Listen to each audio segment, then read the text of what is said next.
Bueno, sean todos bienvenidos otra vez. Siempre aprovecho estos live como para sacar video.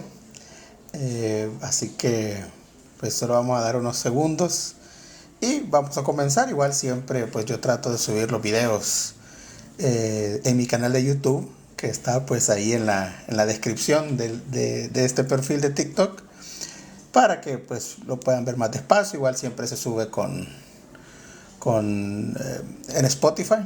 Pero bueno, el día de hoy pues quería hablar de un tema que ha estado popular, ha estado de moda, digamos, al menos aquí en mi país, en El Salvador, que ha sido lo de las elecciones que acaban de pasar el día domingo. Más allá de los problemas que ha tenido el tribunal para dar los datos, que es bastante reprochable, porque al final son los encargados de dar los datos, de legitimar los datos y de darle una tranquilidad a las personas, especialmente en la elección de diputados y diputadas, que es donde realmente hay tal vez no una duda, pero sí hay una consternación de cómo van a quedar o cómo va a quedar la nueva asamblea distribuida. Pero empecemos con la elección grande, la elección importante, que fue la de presidente.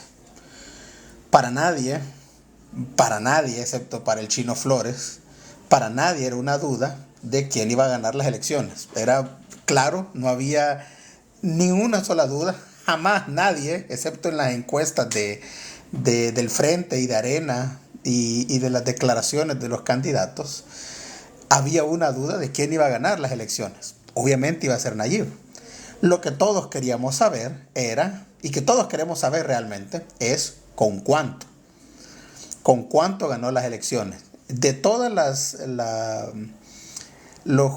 conteo que se pudo hacer, de todos los datos disponibles que habían todavía, parece indicar que estaría ganando más o menos con un 75-80%, que era más o menos lo que calculaban encuestas como la Universidad Francisco Gavidia, como la UCA, que calculaban más o menos entre un 80-85%. Yo creo que va a andar como por un 75-80% de los votos. Más o menos, según los últimos datos, como les digo, que están todavía disponibles para verificar. El FMLN anduvo como por un 7-8%, Arena como por un 4%, y los otros candidatos de Nuestro Tiempo y los otros dos que no me acuerdo ni siquiera quiénes eran, entre todos tal vez sumarán unos 2%, otro 2-3% de votos nulos y de abstenciones. Eso suma más o menos un 20% por ahí, más o menos. 15%, 20%. Es decir, que más o menos Nayib estaría ganando con un 80-85% de los votos.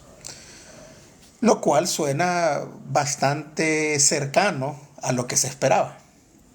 Entonces, nadie, absolutamente nadie, excepto, como les digo, los partidos y la gente de oposición, tenían duda de que se iba a ganar Nayib.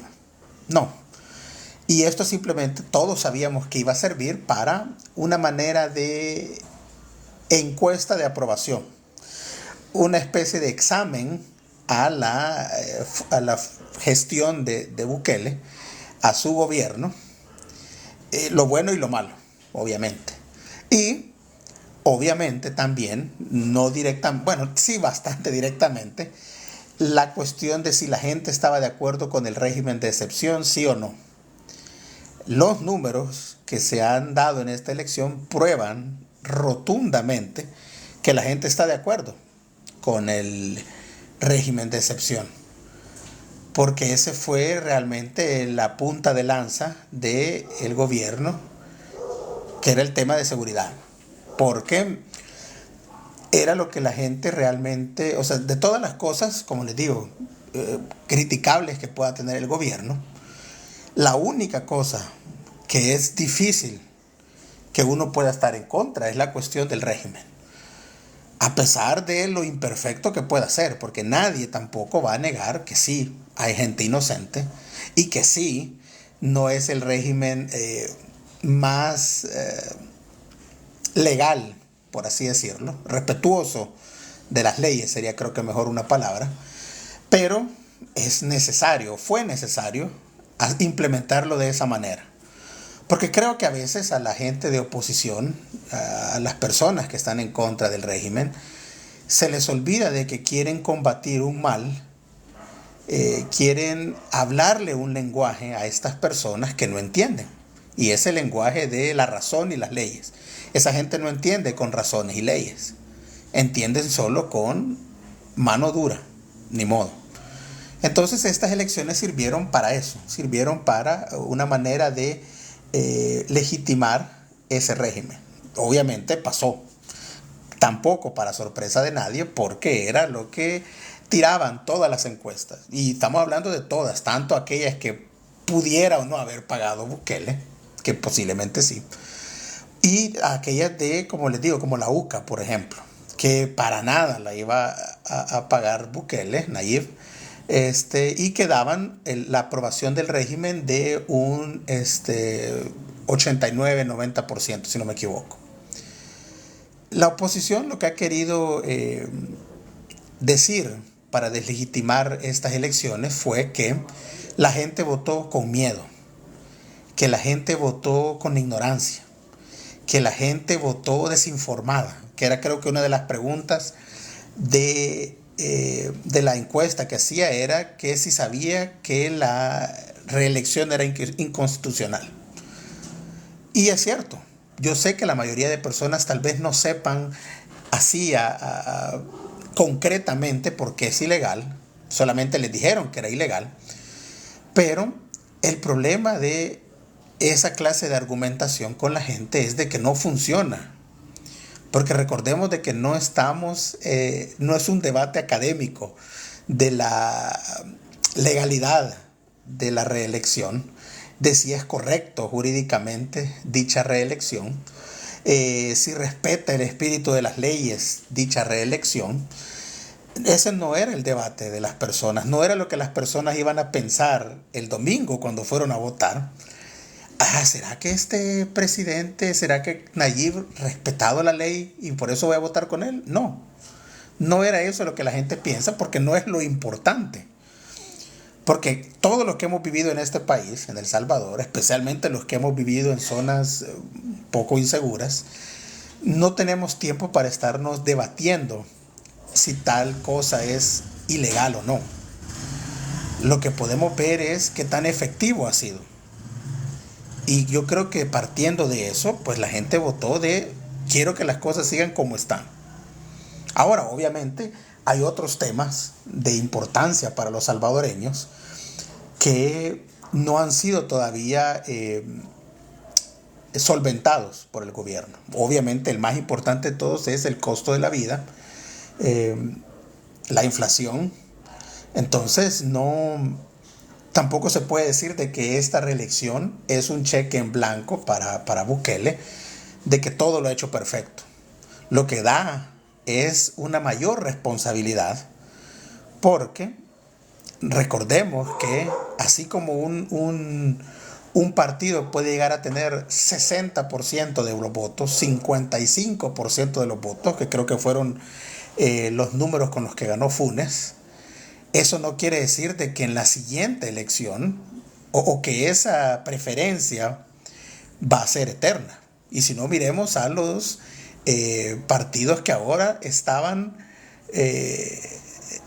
dando patadas de ahogado para ver si sobrevivían, que era Arena, que venía ganando la primera elección, que fue en el 89 de presidente, que creo que ganaron más o menos con un poco más del 50%, y los números de Calderón Sol, de Francisco Flores, de Tony Saca, han rondado más o menos los arriba del 50%, casi llegando al 60% de los votos. Funes igual, ganó con una diferencia tal vez no tan holgada, pero sí fue obvia y contundente que había ganado.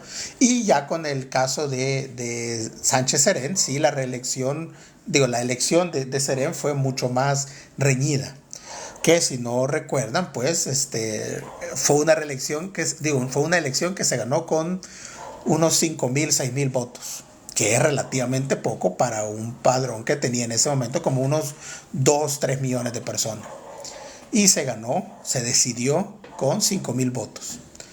Entonces, desde ahí se veía pues el desgaste del FMLN y que fue confirmado en las elecciones de diputados y alcaldes del 2018, que venían de tener 35 diputados, si no me equivoco, 30 y algo, a tener como la mitad.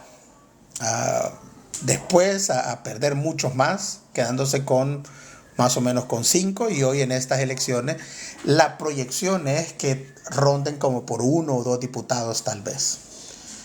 Pero lo que se muestra es de que la gente vota pues movida por intenciones, movida por sentimientos. Que sea eso o no correcto, eso, como les digo, se puede debatir, pero entonces lo que estaríamos debatiendo es qué tan democráticos somos, qué tanto nos gusta la democracia. Porque un problema también con la gente de oposición y con el discurso de la gente de oposición es decirse defensores de la democracia, pero ponerse a ofender al pueblo como ignorante, como estúpido, porque quieren votar por Bukele. Entonces no puede ser defensor de la democracia y a la vez estar ofendiendo al pueblo, porque entonces no estás defendiendo la democracia, estás defendiendo un partido político, estás defendiendo una línea. Está bien, perfecto, se dice y no pasa nada, pero no puedes llamarte defensor del pueblo o decir que lo haces por defender la democracia cuando no te gustan los resultados de esa democracia. Y en estas elecciones el resultado de la democracia fue que la gente quiere que él siga. Que sea o no sea legal, eso, como les digo, puede debatirse a un nivel académico. Habrá gente que conoce más de este tema. Se puede debatir desde un punto histórico, que es como muchos han hecho, a estar comparando a Bukele con Martínez, con Maximiliano Martínez, que son dos cosas muy diferentes. Fueron contextos históricos muy diferentes. Recordemos que pues Maximiliano Martínez llegó a ser vicepresidente por una elección, es cierto, porque era el compañero de fórmula de Manuel de Enrique Araujo, creo yo. Pero luego pues la misma oligarquía termina dándole un golpe de estado y poniéndolo a él. Y él termina pues destrozando una rebelión indígena que, como les digo, será para una cuestión de la historia. Pero al final Maximiliano termina estando en el poder más o menos unos 14 años. Una de las diferencias claras en esos momentos históricos muy diferentes, uno, era que Maximiliano Martínez llega al poder por la oligarquía, por la mano de la oligarquía, por la decisión de la oligarquía de ponerlo ahí.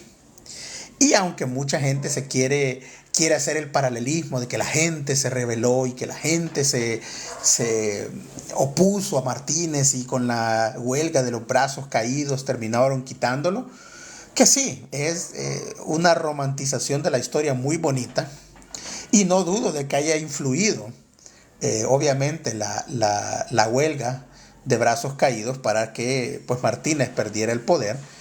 Pero recordemos de que se pudo dar porque la misma oligarquía que lo puso lo quería quitar, porque llegó en algún momento que ya los intereses de la oligarquía no se alineaban con el camino que Martínez le estaba dando al país. Para bien o para mal, como les digo, eso se puede debatir en otro momento. Todas las ideas esotéricas que tenía él acerca de la cosmovisión que él tenía. X. Eso se puede, como les digo, debatir desde un punto de vista meramente histórico, pero el punto era que la oligarquía y los militares llegó un momento que ya no lo querían. También recordemos de que él mismo había evitado que los partidos se conformaran, que pudieran haber otros partidos en las contiendas electorales, y obviamente él ganaba. Es decir, al mismo estilo de Cuba y de Venezuela, y que los partidos de oposición eran prácticamente ilegales.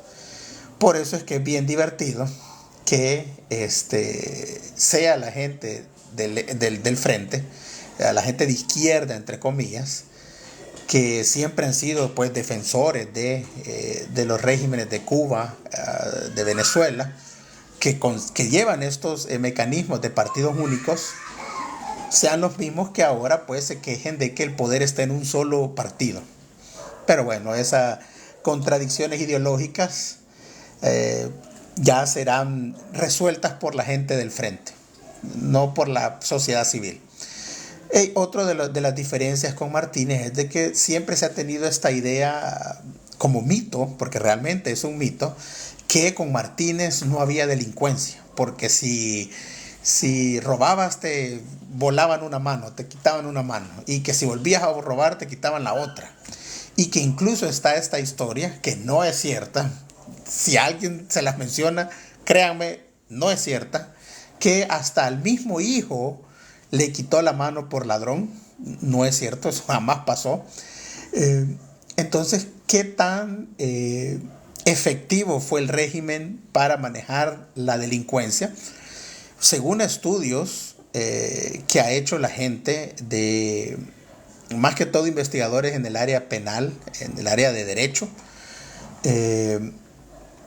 realmente si se ven obviamente no se puede tener estadísticas porque no se medían las estadísticas como las conocemos hoy, pero se puede ver más o menos cuántos juicios penales habían en ese tiempo, hacer más o menos el cálculo de cuánta población había, que esos datos demográficos sí existían, y más o menos se tiene que la tasa, como les digo, es un cálculo hecho por gente que se ha dedicado a esa investigación. Hay una tesis en la UES, en la Universidad de El Salvador, que trata de ese tema.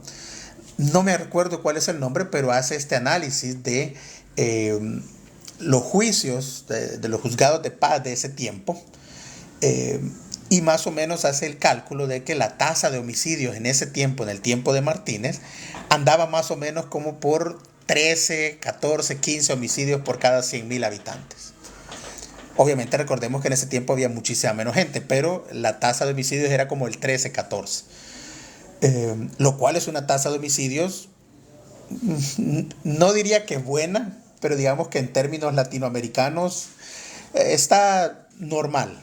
Pero no es un caso de éxito para decir, era súper efectivo, casi no habían delincuentes. No, sí habían bastantes. Porque el objetivo de Martínez era acumular el poder, porque él no obtuvo el poder de manera democrática. Él no fue elegido para ser presidente, y cuando él ya fue presidente, a raíz de estos golpes que les mencionaba, ya no hubo la posibilidad de tener oposición. Y esa es una gran diferencia con el fenómeno de Nayib aquí en el país. Porque él sí llegó de manera democrática. Creo que llegó con un 53%, si no me equivoco, 54% en la elección del 2019. Y 5 años después,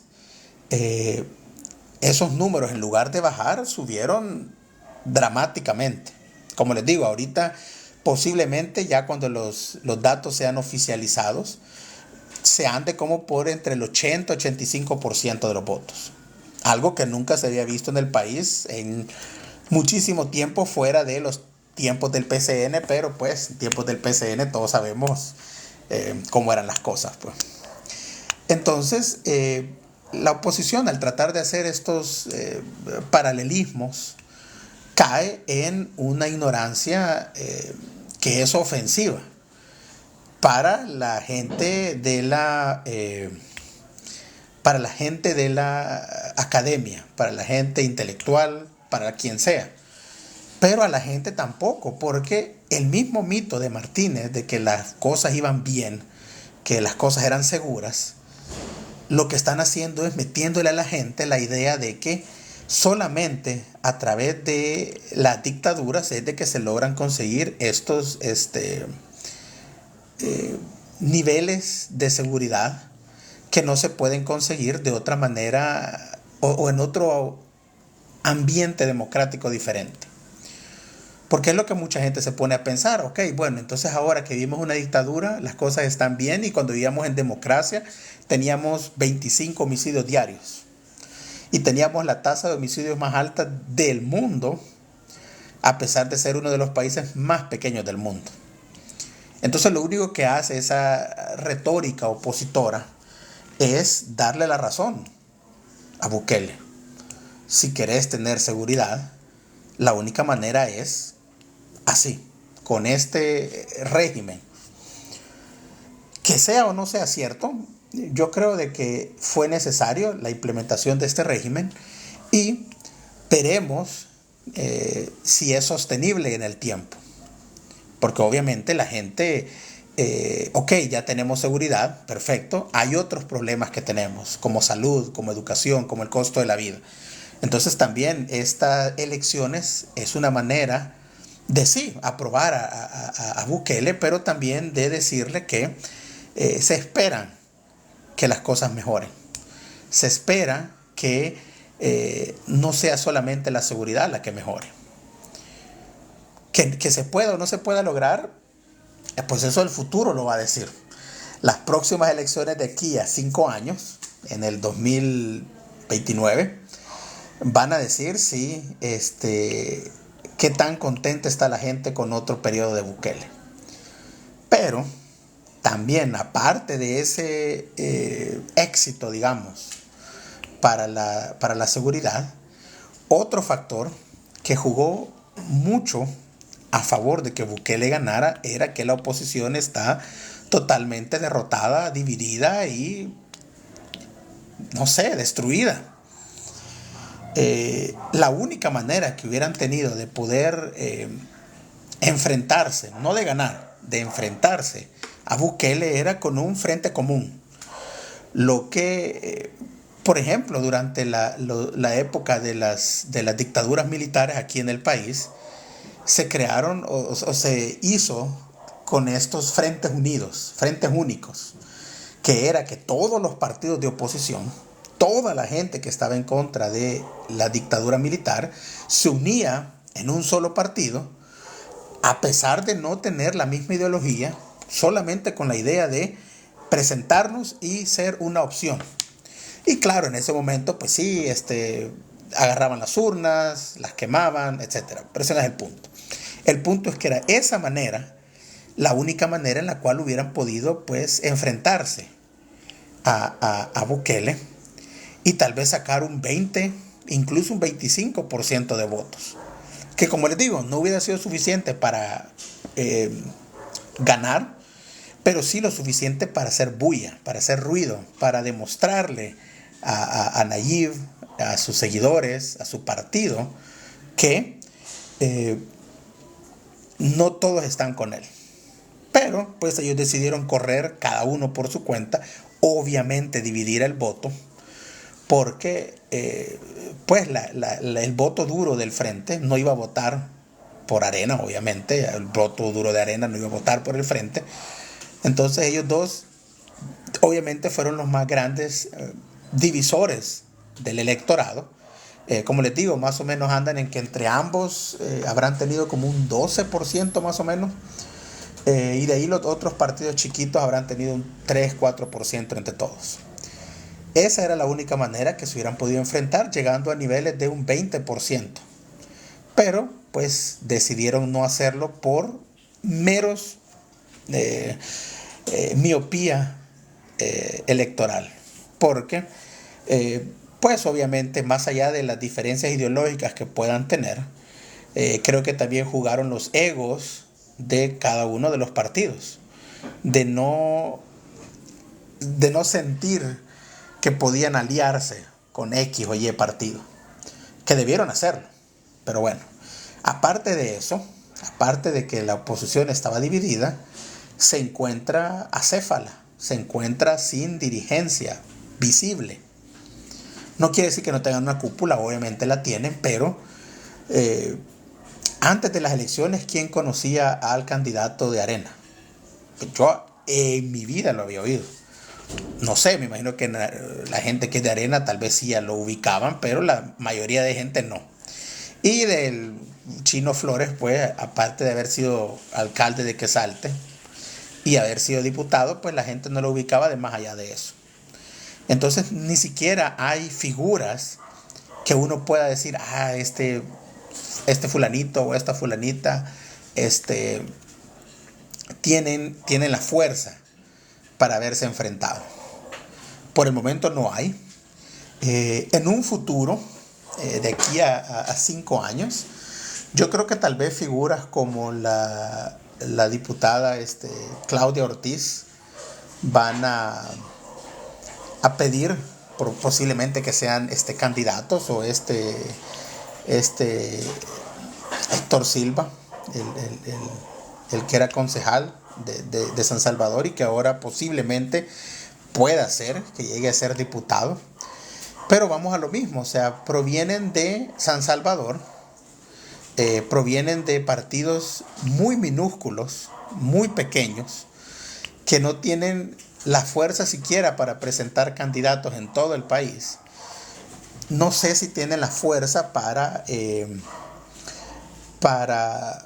aglutinar a toda la oposición. Pueden aglutinar a ciertos sectores, tal vez un sector entre joven, un sector clase media, posiblemente. Pero fuera de eso, no. O sea, no sé qué tanto pueda jalar gente Claudia Ortiz para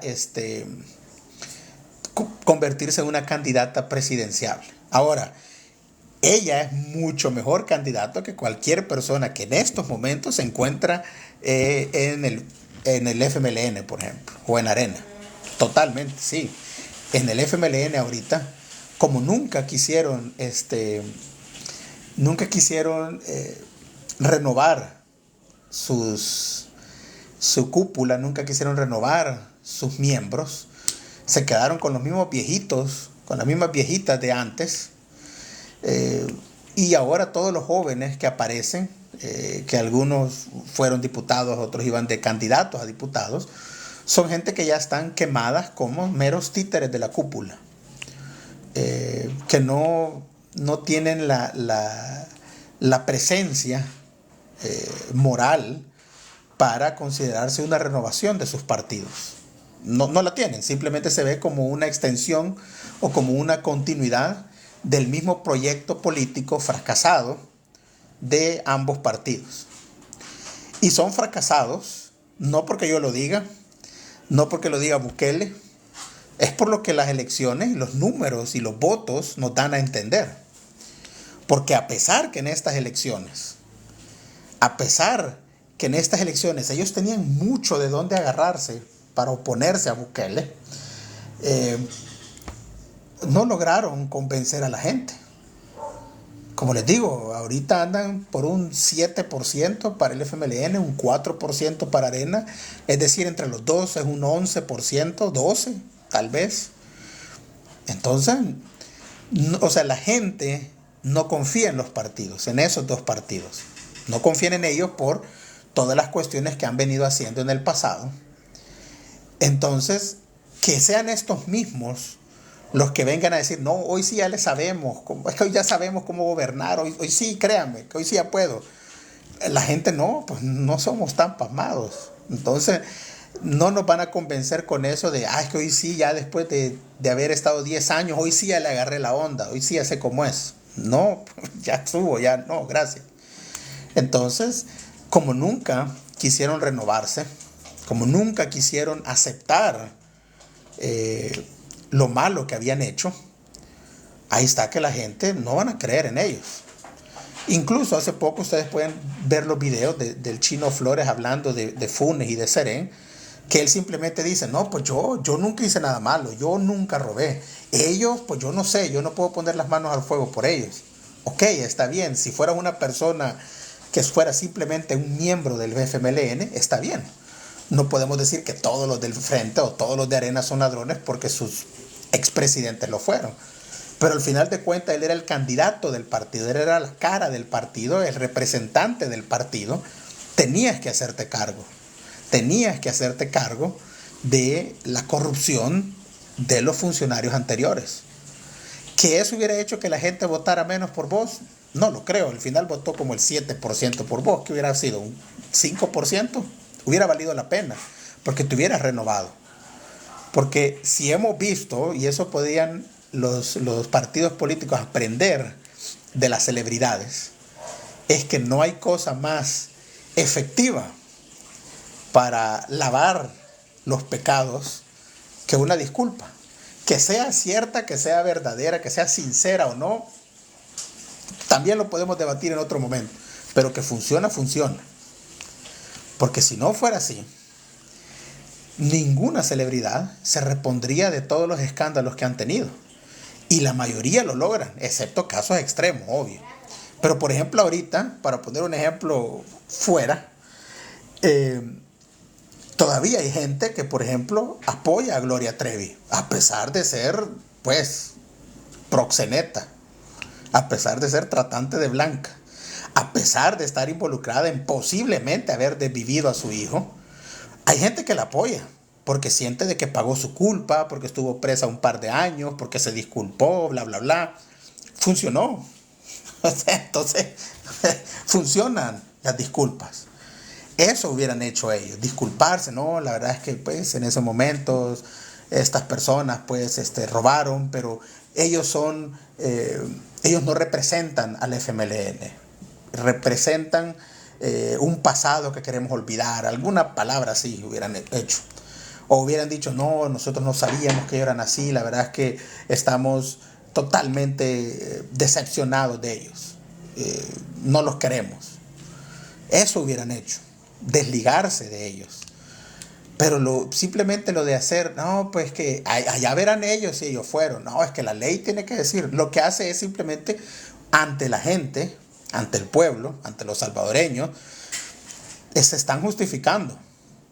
O sea, me estás diciendo de que sí robaron, pero pues vos no sabés si, o sea, como a vos no te cayó billete, entonces no se puede decir eso de todo el partido. No, tenían que haberse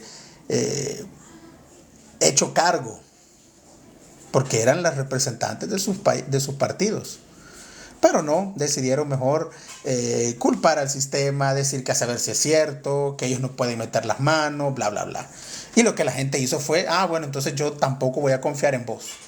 Y eso fue, y pasó factura, como les digo, pasó factura en el 2018, en el 2019, después otra vez en el 2021, y así, ha ido pasando factura, y las cúpulas no han querido entender que tienen que renovarse.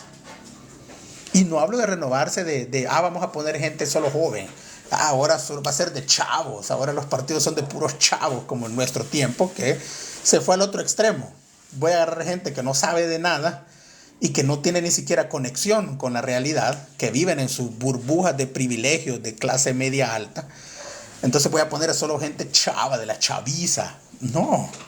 O sea, era simplemente renovarse, de poner gente que no estuviera quemada, como dice.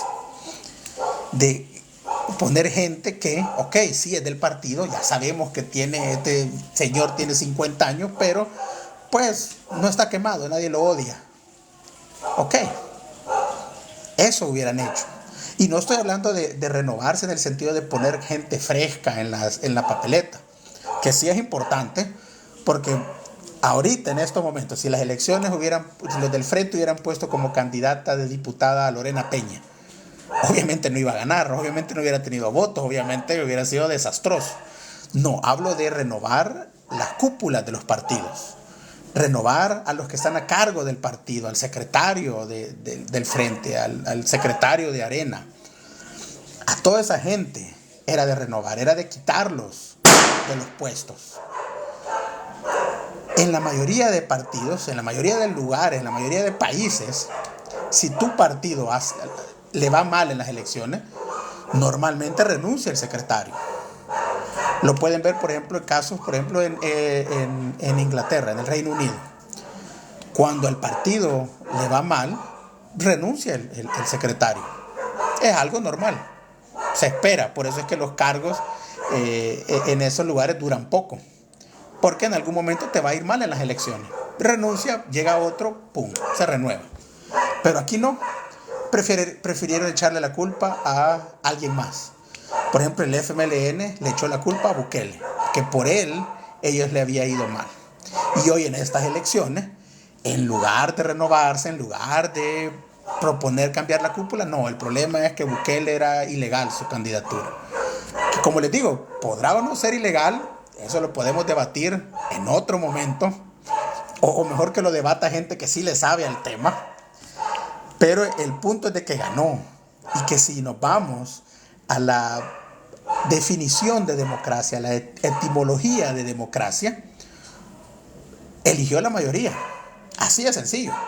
Los votos, que si fueron 85 o fueron 83, el punto es que ganó. Y es claro, tan claro que pues él se autoproclama en el sentido de que él dijo, no, pues yo gané. Y ya salieron a felicitarlo varios países, Estados Unidos, México, un montón de gente. Y un montón de gente, pues, quejándose de que no, ¿y cómo salió a proclamarse sin los resultados? ¿Cuáles? ¿Cuál era la duda? ¿Quién creía que iba a ganar? ¿El Chino Flores? ¿En serio? Pues no iba a ganar. Era mentira. Era como el meme de Franco Escamilla, de no, si era puro pedo, güey, no iba a ganar el Chino Flores. Siento ser yo el que les traiga la mala noticia de que iba a perder. Sí, trágicamente y sorpresivamente iba a perder el Chino Flores. Sí, pues un shock para todos, excepto para los que vivimos en el país, tenemos televisión y tenemos más de 10 años. Ni modo. Así que ese no es el problema. El problema no es si Bukele ganó o si la candidatura es ilegal o no. El problema es que esto, ojalá, si es que realmente se espera que la oposición crezca, no en números, en fuerza, se renueve o se cree otra oposición completamente diferente, que ahí sí yo veo mucho más difícil, porque como les digo, ahorita si ustedes mencionan, decime 5 personas de oposición que tengan fuerza, más allá de como les digo, de Claudia Ortiz y de Silva, tal vez, pero de ahí los demás, ¿qué? ¿Quiénes? Nadie, o sea, ninguno. Y son de diferentes partidos, y son ideológicamente diferentes también. Lo único que los junta es que son contra Nayib, que son de oposición. Pero no se puede ganar elecciones por ir en contra de alguien. Se deben ganar elecciones porque propones algo. No, lo digo porque simplemente son los únicos dos políticos actuales que tienen alguna clase de jale, alguna clase de que la gente pueda decir, pues si no hubiera opción, voto por ellos.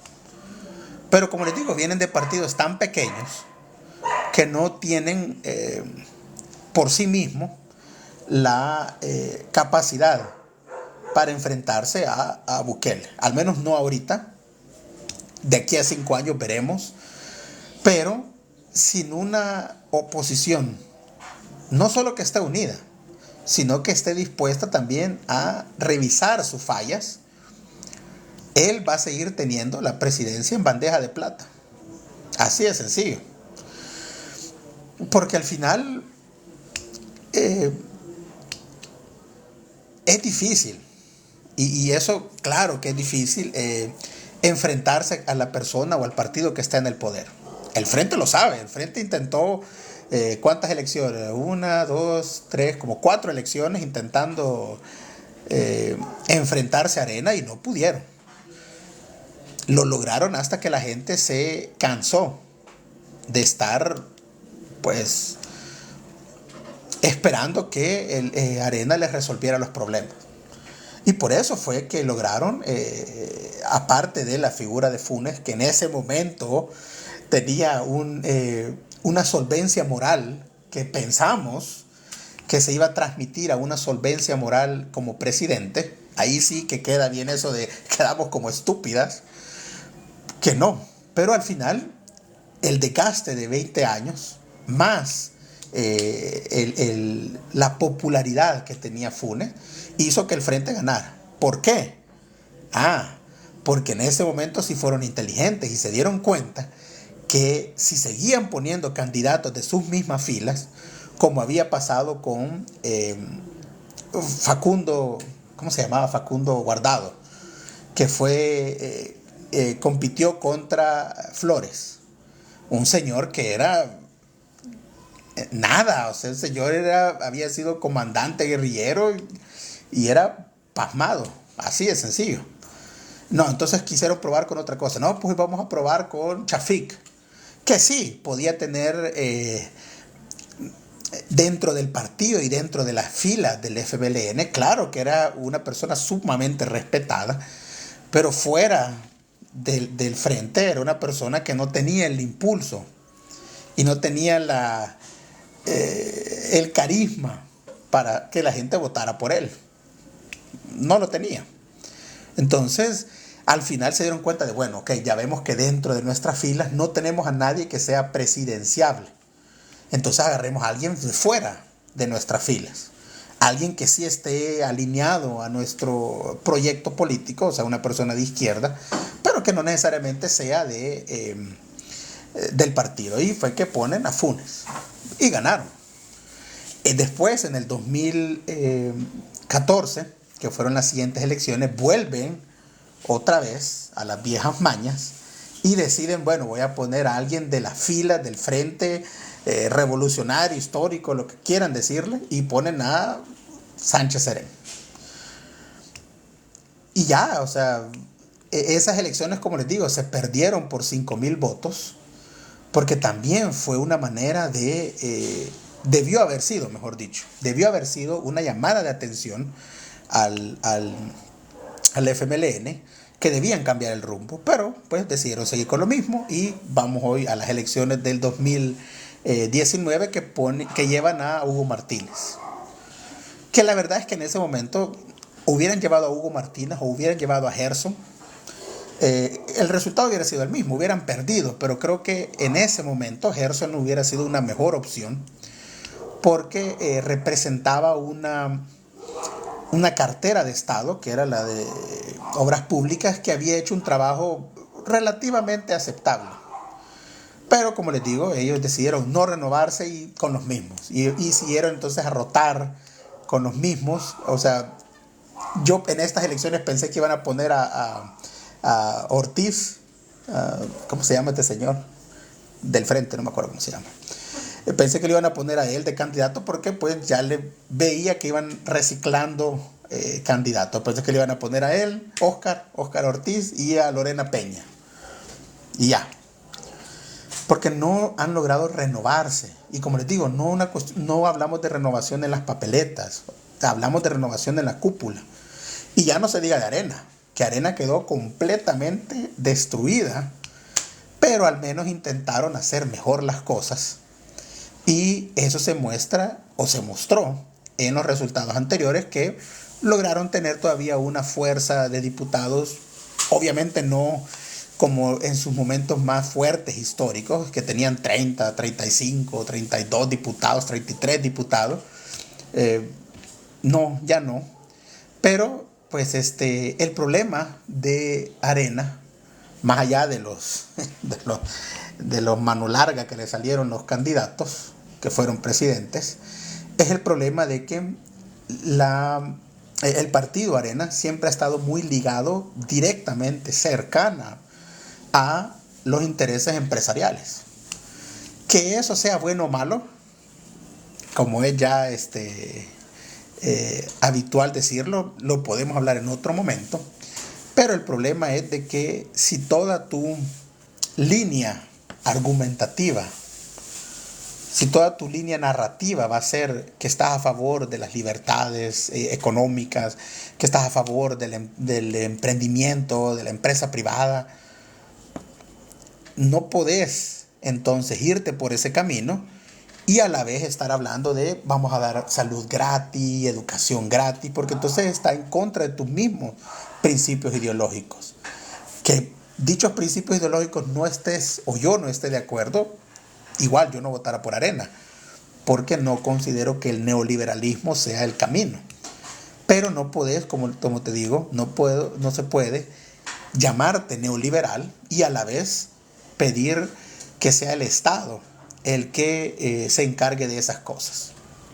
No se puede. Entonces, porque realmente la ideología de Arena ha sido la empresa privada. Y ya, fin. Entonces, ellos no solo necesitan renovarse como partido, sino que necesitan renovarse como tendencia ideológica de derecha. Porque ellos se construyeron simplemente como oposición del FMLN. El FMLN son comunistas, pues nosotros somos lo que sea que esté en contra del comunismo. No sé cómo se llamaban ellos, liberales, neoliberales o lo que sea.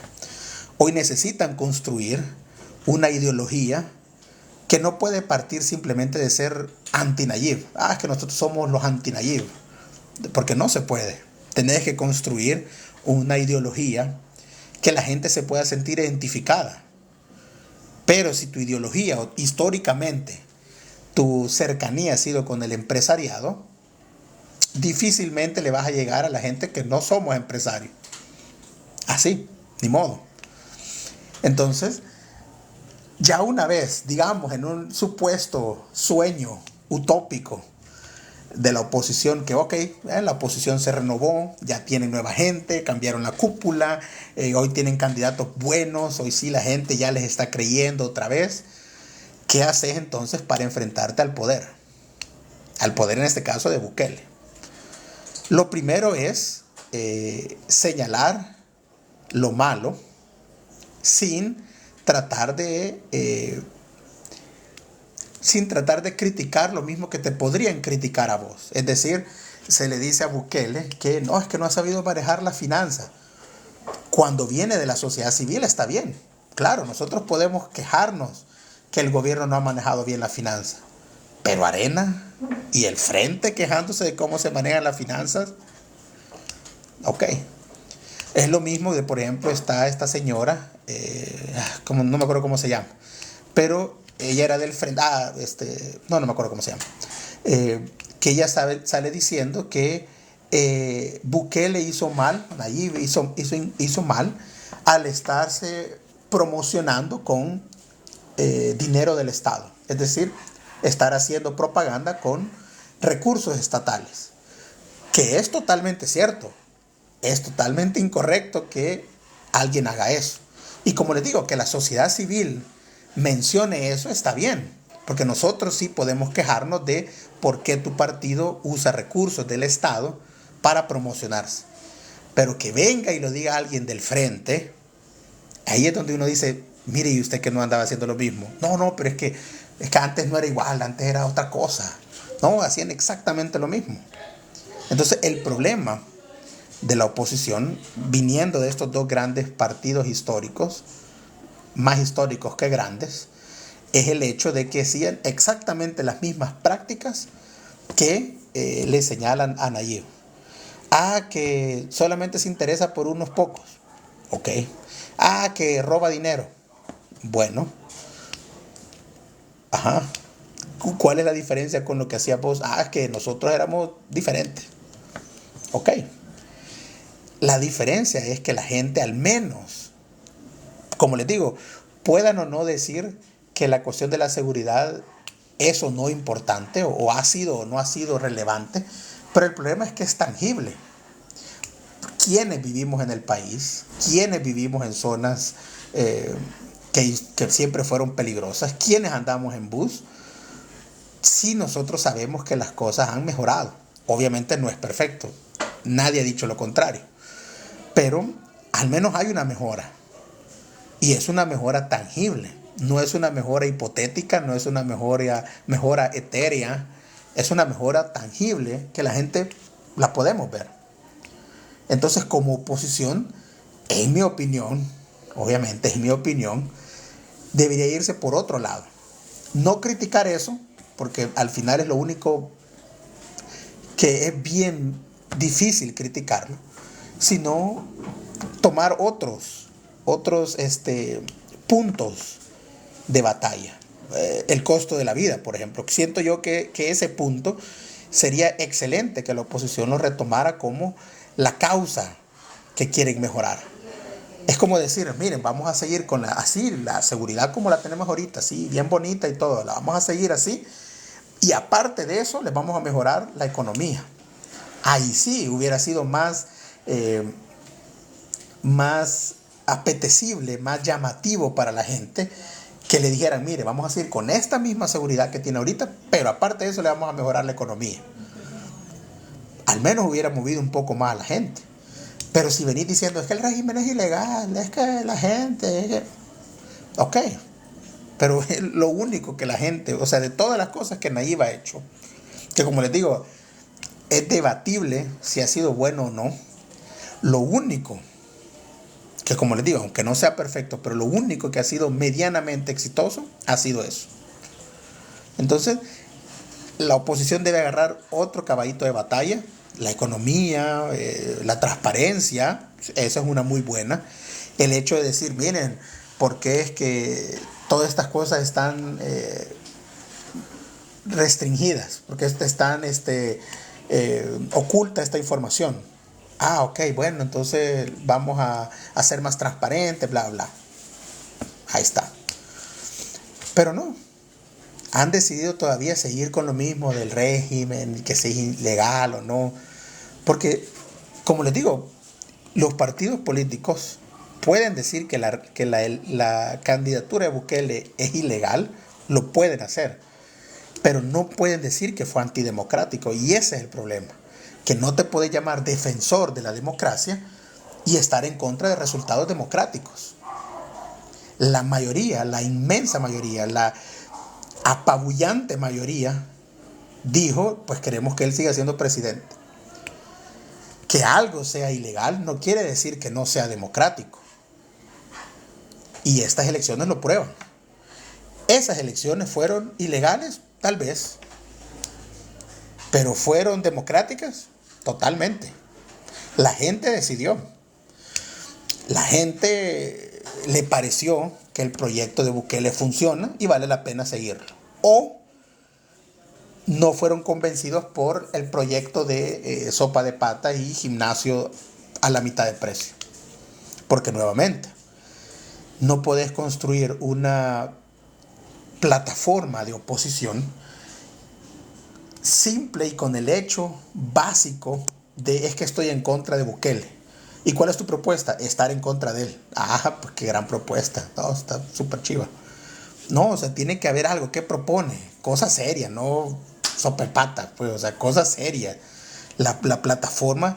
Y como les digo, todos sabemos de que los políticos van a prometerte mil y una cosas porque son excelentes y son maestros en prometer cosas que no se cumplen, pero que al menos tengan sentido, que al menos tengan lógica, que al menos tengan algo que la gente diga, tal vez no me cumple las 10 cosas que me prometió, pero si me cumple 5, no, cómprate una coca. Si me cumple 5 de esas 10 cosas, perfecto. Porque todos sabemos que los políticos es como, y no es una cuestión simplemente de El Salvador, no es una cuestión latinoamericana, es una cuestión de todo el mundo. Toda la gente promete 10 cosas y cumple 5. Es parte de la dinámica electoral democrática de los países. Los únicos que no tienen que prometer cosas son los que no tienen oposición. Y mis amigos del frente saben cómo son las cosas en Cuba y en Venezuela, que son dictaduras, pero al parecer a ellos solo les gustan las dictaduras afuera. Pero ese no es el punto. El punto es de que la oposición debió tener una plataforma seria de ofrecemos esto. No solo estar en contra de Bukele porque nos cae mal, sino que ofrecemos esto de esta manera, así, asá. Pero, bueno, ni modo. Ya estas elecciones pasaron. Nadie se va a poner a estar cuestionando si Bukele va a ser o no va a ser presidente. Obviamente que lo va a hacer. Entonces, solo queda la cuestión de los diputados. Que ahí sí, aunque él vaya a sacar mayoría, posiblemente unos 48, 50 diputados, pues, la asamblea o los diputados y las diputadas de Nuevas Ideas son simplemente el brazo legislativo de Bukele. Claro, eso es así. Nunca ha sido de otra manera. Y por eso les digo que partidos como el Frente y Arena se quejen de que es que los diputados de Nuevas Ideas solo votan por lo que Bukele dice y ya. ¿Y cuándo ha sido así, diferente? ¿Cuándo los diputados del FMLN votaron en contra de su presidente? ¿Cuándo los diputados de Arena votaron en contra de un presidente de Arena? No. Es más, ¿cuándo los diputados del mismo partido votaron en contra de lo que la cúpula les decía y que no hayan sido expulsados? No, porque así funcionan las cosas. Si sos diputado de tal partido, votás como tal partido te dice. Fin. Que sea bueno o sea malo es otra cosa, pero así son. Entonces que vengan ahora estos partidos, y ahí sí todos, y vengan a decir, no, pues que solo son puyabotones, es que solo hacen lo que Bukele les dice. Lo que hace cualquier partido. Lo que pasa es que partidos pequeños, pues sí, que solo tienen un diputado o dos, pues sí, o sea, ¿cuál va a ser ahí la gran debate que se va a armar entre ellos? No, pues solo es uno, solo es un diputado de un partido, entonces, ok, ya. Entonces todos los diputados de todos los partidos van a votar como les dice la cúpula o como les dice su partido. Eso no es nuevo, eso no lo viene a hacer Nuevas Ideas como novedad, lo hacen todos. La única diferencia es que, pues, ellos son la mayoría, entonces, pues ahí está. Exacto. Los que terminan votando en contra del partido son expulsados. Entonces tampoco se puede hablar que los partidos sean como muy respetuosos de pensar diferente al partido, porque no lo son. Son los primeros en expulsarte si no votás como ellos te dicen. Nada democrático, por cierto, pero se les olvida ese detalle. Y no es algo nuevo. O sea, ya han habido bloques de diputados que se han terminado saliendo del partido. Ghana nació de esa manera, pues ellos eran diputados de Arena, que eran más cercanos a Tony Saca, y que deciden salirse de la fila de Arena para estar más alineados con Saca. El Frente también le pasó lo mismo, o sea, todos los partidos, cuando no votas como te dice tu partido, te sacan. Entonces, que los diputados y las diputadas de Nuevas Ideas voten como Bukele les dice, pues no es sorprendente. El día que una de ellas no lo hiciera, pues lo van a expulsar y ya. Tampoco debería sorprender a nadie que ese sea el resultado. Entonces, para ir ya finalizando, el problema con la oposición, como ya hemos mencionado, viene de que vienen de elecciones tras elecciones de no querer renovarse. ¿Lo irán a hacer esta vez? No creo. No creo, porque ahorita están culpando a Bukele, culpando a que la ciudadanía votó con miedo, que la ciudadanía votó desinformada. Están atacando al mismo pueblo que decidió. Porque llamar fraude, todos sabemos que es lo que dice la gente que pierde después de perder. Es que perdí porque hubo fraude. Pero no. De aquí a un par de años, esperaría yo, si realmente estas elecciones les sirvió de algo a ellos, es de renovar su cúpula, de renovar su plataforma, de renovar sus propuestas, que va a ser difícil, Claro, muy difícil, si no es que imposible. Porque aparte de eso necesitan tener candidatos, candidatas que tengan el carisma de al menos poder atraer a la gente. Y yo sé que también hay un problema de dinero, que los partidos políticos pues no tienen dinero. Y no es que no tengan dinero porque no se lo dan, es que simplemente cada vez les van dando menos dinero de esta deuda política. O sea, como ustedes saben, para que los partidos se financien, se les da cierta cantidad de dinero por cada voto que obtienen. Creo que andan como por $3-5 por cada voto. Entonces imagínense, partidos como el FMLN o Arena, que solían sacar 1 millón o 1 millón y algo de votos, es decir, que de deuda política les podían estar dando $3-5 millones. Ahora tal vez les estén dando tal vez $500,000 a los partidos grandes. No tienen la fuerza. Aparte que los empresarios, las personas que en algún momento pudieron haber apoyado a estos partidos con dinero, no lo van a hacer. Porque ningún empresario va a dar dinero si no espera beneficios. Y un empresario sabe de que ahorita esos partidos son, si no muertos, al menos moribundos. Entonces no van a gastar en ellos, no van a dar su dinero en ellos. Lo único que queda, lo único rescatable, es que la sociedad civil, o sea, nosotros que no estamos afiliados a un partido, que no nos beneficiamos directamente de un partido, sigamos teniendo esa crítica hacia el partido, hacia el presidente, hacia tal gobernante.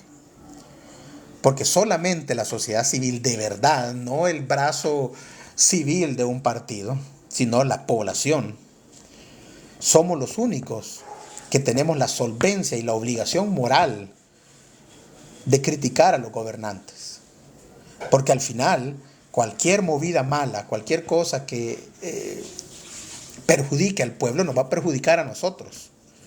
Somos nosotros los que tenemos que estar atentos que hagan bien su trabajo.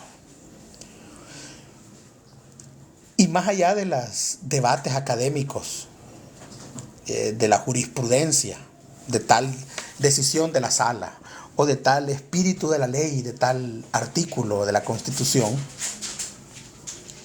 es el hecho de ponernos a pensar qué nos beneficia, qué nos trae beneficio. Los debates de jurisprudencia, los debates jurídicos, se los podemos dejar a los académicos en las universidades. Pero lo que nos realmente vamos a estar poniendo y con lo que vamos a estar pensando cada vez que haya elecciones, obviamente va a ser con lo que nos beneficie. Y está bien, así debe ser. Porque al final, todos los que vivimos en este país, hablo de clase media para abajo, somos los que nos hemos venido siendo afectados por la delincuencia, por los altos costos.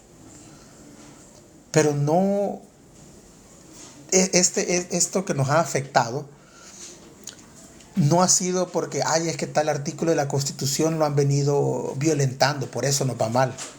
No. La mayoría de personas no puede ni siquiera recitar la Constitución o mencionar 2 artículos de la Constitución. Y sí, yo sé que un pueblo informado es más difícil de convencer, pero como mencionaba yo en algún otro video, si tus necesidades más básicas no están satisfechas, mucho menos te vas a poner a pensar si tal cosa es legal, si tal cosa es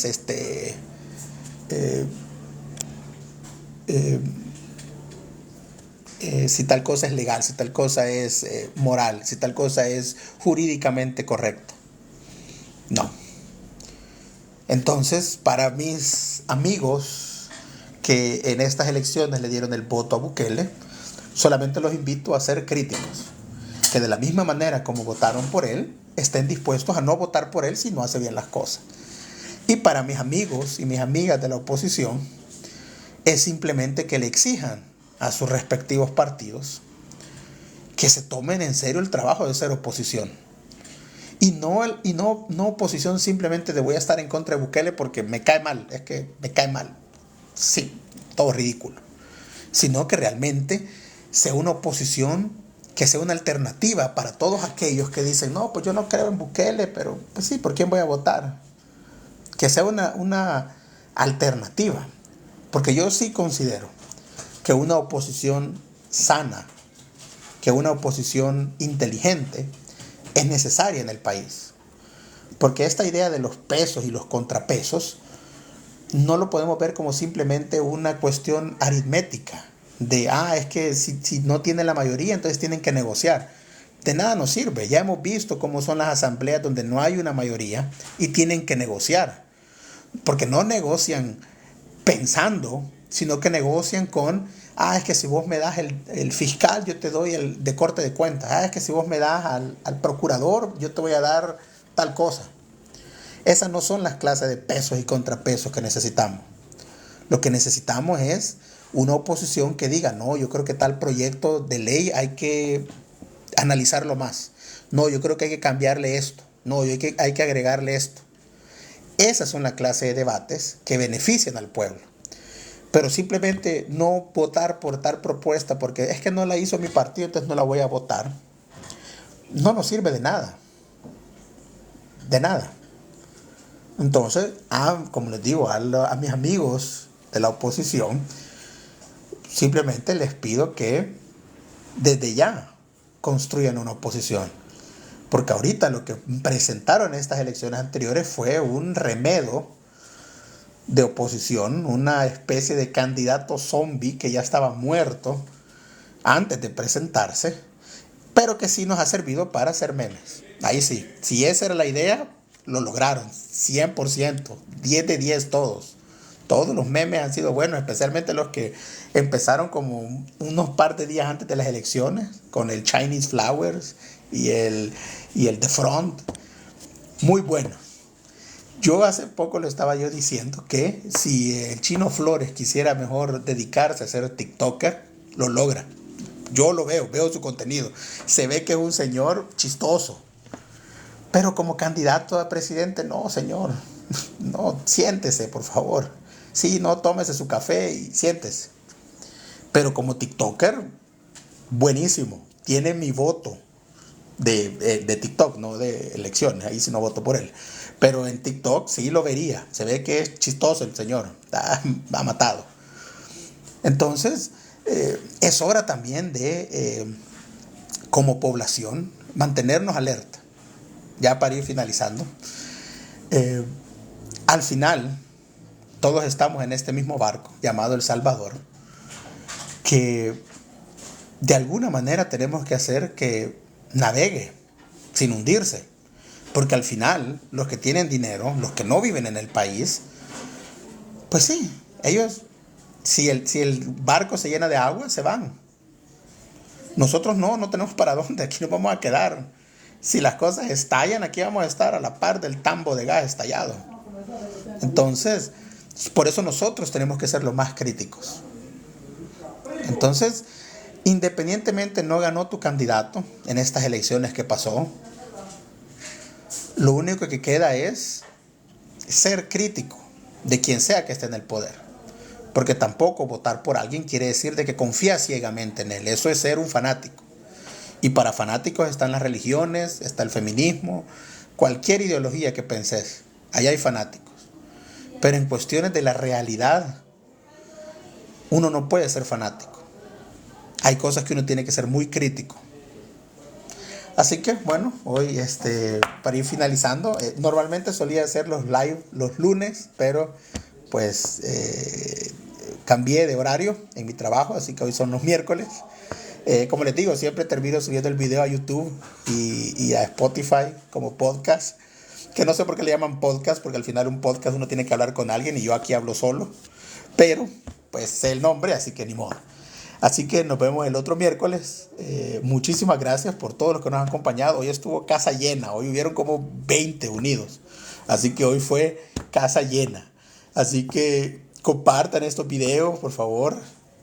No me dejen morir en la soledad. Así que muchísimas gracias y nos vemos el otro miércoles con algún tema. Todavía no sé cuál tema porque normalmente pues trato de pensar los temas, pero a veces viene la inspiración un día y ni modo. Eh, Así que muchísimas gracias y estén pendientes. Ya pronto voy a subir los videos y muchísimas gracias por haber estado y pasen buenas noches.